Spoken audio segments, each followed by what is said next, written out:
Now, what I think is unique about Bitcoin is, and you mentioned a little bit, the Middle Eastern countries, what they're really going through is they have young people who have risen into positions of power and influence, and they are trying to digitally transform their countries. And as they go through that digital transformation, that includes artificial intelligence, that includes getting everyone mobile phones and internet and all that kind of stuff.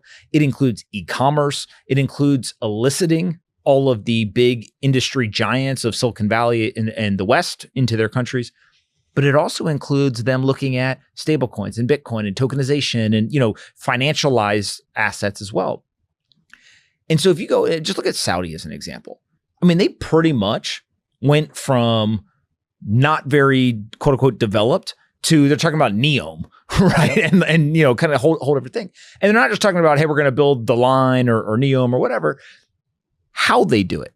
What are the considerations of which they're building? How green or renewable energy or, the way that it flows and all these things that are super cutting edge. And so I do think that when I view gold, and you said to me, what are the cultures where gold is most embedded?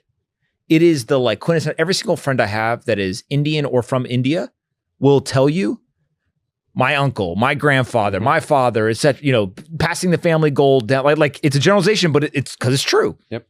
China, very similarly, right? Is that was the chosen asset. And those are very patriarch-driven kind of consensus cultures where, go online. People will be like, I just sold my company for $500 million. And my dad's still asking why I didn't become a doctor, right? Type thing. I do think that there's something about the individualism of the West and the breaking away from, hey, what did the quote unquote boomer class do? I want to do something different. Mm-hmm. And sometimes I actually think in America, the individualism is more about being your own individual more so than being right. Yep. Well, is the Middle East actually transforming from a society standpoint to more individualism? Right? They are quote unquote deregulating from a lot of the religious stuff. It's, all this kind of stuff.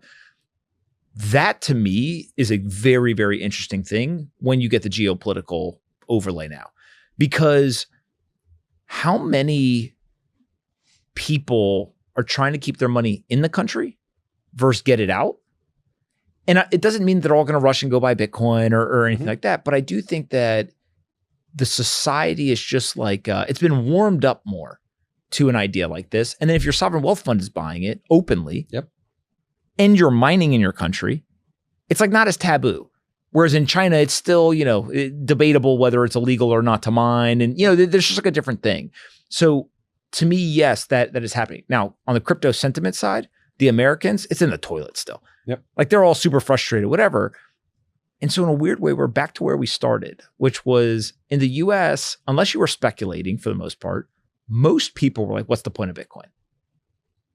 People in the Middle East aren't asking that question right now. They understand very intimately what the value of Bitcoin is. It's just whether that's going to be a tool they use or not. Whereas in the United States, we're I could use stable coins now. I could do this. My ATM works. It's just a different analysis.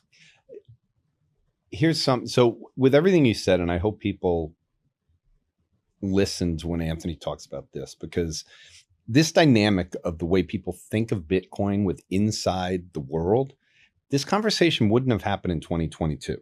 And there's a reason why I'm going back 2022. 2022, Wall Street hated Bitcoin. We didn't have the ETF. We didn't have the Genius Act. We didn't have clarity sitting on the edge. We're in a different time period. And bankruptcies were rampant. It had fallen exactly 80%, et cetera. And we had all that money that had been printed in. The reason why I bring that up, if there was no Iran war right now, what we'd be focused on a lot more is the next Fed chair. Mm-hmm. So I just want to bring this up to people. We're in a very different situation we were in 2022 for a very important reason. We still have massive debt that was created post-COVID, but the money supply stimulus side is gone. The credit side is in a very big downturn, and we have AI now sitting here. This is the reason why I want to say to people, we have a deflationary force of AI sitting in front of us on one side. We have headline inflation that is going to be higher for the next 3 months related to all these things on the hardware side. And we're going to have a new Fed chair that is going to have to ignore headline inflation. We have someone coming in. And so this to me is an interesting dynamic where on the one side, this administration has been very clear. We are not focused on inflation today. We are focused on inflation in the future, which is going to be like the 1990s.